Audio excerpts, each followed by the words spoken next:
انسان کی دو کیفیتیں ہیں۔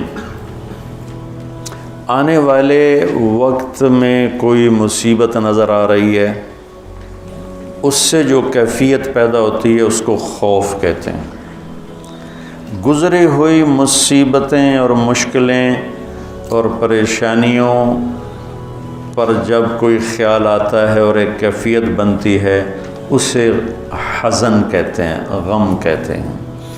تو اللہ تعالیٰ مال ہم کیوں نہیں خرچ کرتے کہ بھائی بڑے دکھ دیکھے ہیں، اب تو دولت ہاتھ میں آئی ہے، اب اس کو لٹا دیں گے تو آگے کل کو ہمارے بچوں کا کیا بنے گا۔ خوف اور حزن، اس کے بیچ انسان چلتا ہے ساری زندگی۔ تو مال خرچ کرنے میں جو رکاوٹ ہے وہ ہے اس کا خوف اور اس کا غم۔ تو اللہ تعالیٰ لا خوف علیہم ولا ہم یحزنون، تم اللہ کے نام پہ دو، نہ تمہیں کبھی خوف آنے دے گا نہ تمہیں کبھی غم آنے دے گا۔ اور جو سود والے ہیں ان کے لیے تباہی اور بربادی ہے، یہ یہاں بھی برباد ہیں، یہ آگے بھی برباد ہو۔ میں نے کل بھی بتایا تھا کہ پرسوں کہ سود خور اللہ کے نبی نے دیکھا معراج میں لوگوں کو سزا مل رہی ہے۔ سود خوروں کی سزا سب سے عجیب تھی کہ ان کے پیٹ گنبد کی طرح اور سانپ اندر گھسے ہوئے تھے، ان کو اندر سے کاٹ رہے تھے، جو دکھ اور درد میں سب سے خوفناک چیز بن جاتی ہے، اندر سے ان کو سانپ وار کر رہے تھے۔ تو مال خرچ کرنا، اللہ سے سخاوت مانگو، یہ دعا مانگا کرو، یا اللہ مجھے سخی بنا، کہ اللہ تعالیٰ سخی سے دوستی توڑتا نہیں اور بخیل سے دوستی لگاتا نہیں۔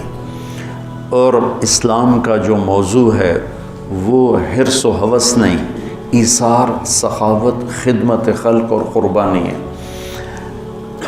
ابو قتادہ رضی اللہ تعالیٰ عنہ نے لینا تھا قرضہ کسی سے،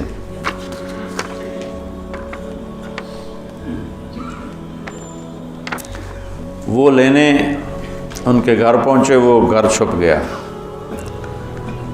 تو باہر کھڑے ہو گئے، انہیں زور زور سے آواز دی، باہر نکل، مجھے پتہ ہے تو اندر ہے۔ وہ نکل نہیں رہے تھے کہ مانگے گا، میرے پاس ہے نہیں۔ جب انہوں نے بہت اصرار کیا تو باہر آ گیا، تو آپ نے فرمایا کیوں چھپ رہا ہے مجھ سے؟ کہ میں تنگ دست ہوں، ادا نہیں کر سکتا۔ تو ابو قتادہ رونے لگے اور فرمایا جاؤ، معاف کیا۔ پھر فرمایا کہ جو اپنے قرض خواہ کو مہلت دے یا معاف کرے، اللہ تعالیٰ اسے قیامت کے دن اپنے عرش کا سایہ نصیب فرمائے۔ اور ایک عجب حدیث ہے کہ اللہ کے نبی نے فرمایا بنی اسرائیل میں ایک شخص تھا، وہ اللہ کے سامنے پیش کیا گیا، تو اللہ نے پوچھا کیا لائے ہو؟ اس نے کہا تیرے لیے کچھ بھی نہیں لایا۔ پھر اللہ نے پوچھا کیا لائے ہو؟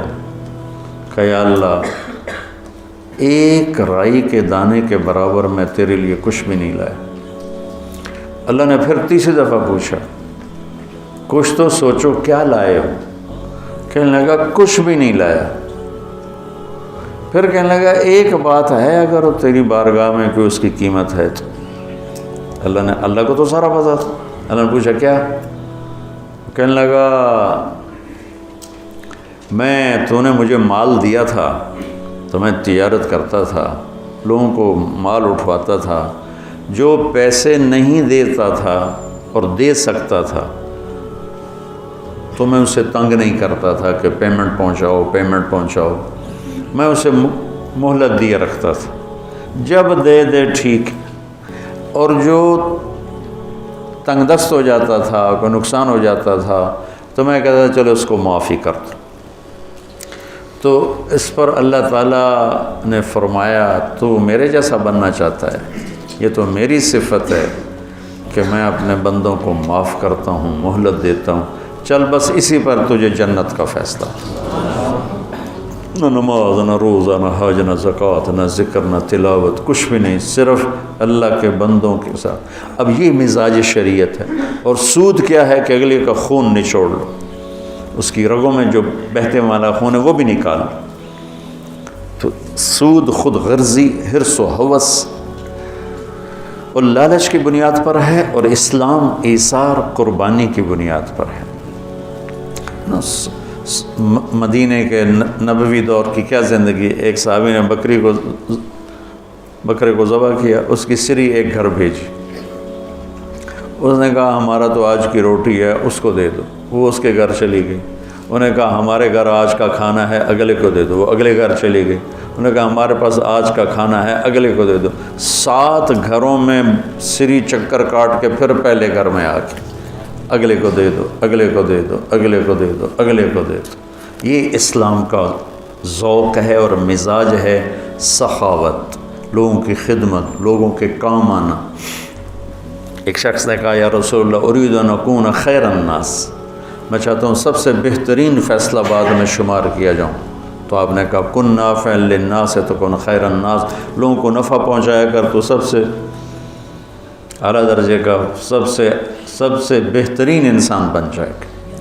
تو اللہ تعالیٰ امت کو ہمت دے، ہمارے تاجر اور ہمارے ذمہ دار یہ سود سے بچیں، اور جو ہمارے عوام الناس میں مالدار لوگ سود پہ پیسہ دے رہے ہیں اس سے بچیں، تو ان کی آخرت بھی بن جائے گی، ان کی دنیا بھی بن جائے گی۔ اللہ تعالیٰ نے کفر کے خلاف اعلان جنگ نہیں کیا، اللہ نے سود کے خلاف اعلان جنگ کیا۔